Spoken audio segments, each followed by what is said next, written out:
நான் பேசினால் என் குழந்தைகளே உங்களை போன்றவர்களை உற்சாகப்படுத்த முடியும். அது என் பலம். என்னை போன்றவர்கள் பேசினால் தான் நீங்கள் உற்சாகப்படுவீர்கள் என்றால் அது உங்கள் பலவீனம். யார் பேசினாலும் யார் பேசாவிட்டாலும் என் இலக்கை நான் அடைவேன் என்று நீங்கள் சொல்ல வேண்டும். எனக்கு வேலையே இல்லாமல் போனாலும் பரவாயில்லை, நீங்கள் வாழ்க்கையை உயர வேண்டும் என்பதற்காகத்தான் என் பயணம் தொடர்ந்து கொண்டிருக்கிறது. விருப்பமானதை செய்யுங்க. எதை செய்தாலும் சொன்னாங்க இந்த 3 மாசம் மட்டும் கஷ்டப்பட்டுடு. எதுக்கு? அப்புறமா ஒரு 25-30 வருஷம் ஜாலியா இருக்கலாம். 25 வருஷம் 30 வருஷம் ஜாலியா இருக்க போறேன். அதுக்கு ஏன் கஷ்டப்பட்டு படிக்கணும்? இஷ்டப்பட்டு படிச்சுட்டு போறேன். இஷ்டப்படுறேன். இந்த வாய்ப்பு தானே என்னை அடுத்த லெவலுக்கு உயர்த்தது.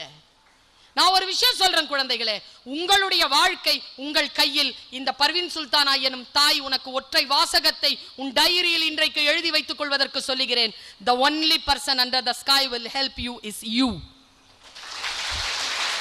நீதான் உன்னை காப்பாற்ற முடியும், வேறு யாராலும் காப்பாற்ற முடியாது. சென்ற ஆண்டு நான் 18ஆம் வருடம் வந்த பொழுது நான் சொன்னேன், நெப்போலியன், நீச்சலே தெரியாத நெப்போலியன் தன் டைரியில் எழுதி வைத்த குறிப்பு என்ன தெரியுமா? நான் சுறாக்கள் இல்லாத ஆழ்கடலில் நீச்சல் பழகுவதில்லை.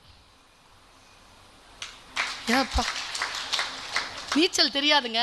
நீச்சல் எங்க பழகுவானா? கடல்ல, அதுவும் ஆழ்கடல்ல. எங்க நிறைய சொரா மீன் இருக்கோ அங்கதான் நீச்சலே பழகுவேன் நான் பாருங்க. ஆமா மாவீரன். எது பொறாமை தெரியுமா? பொறாமை என்பது மற்றவர்கள் நன்றாக இருக்கிறான் என்பதற்காக அப்படி வயிறேறிய அது இல்லையா பொறாமை. அடுத்தவர்கள் தோல்வி உறுகின்ற பொழுது, அடுத்தவர்கள் வீழ்கின்ற பொழுது யாராவது மகிழ்கிறார்கள் என்றால் அவர்கள் தான் பொறாமைக்காரர்கள்.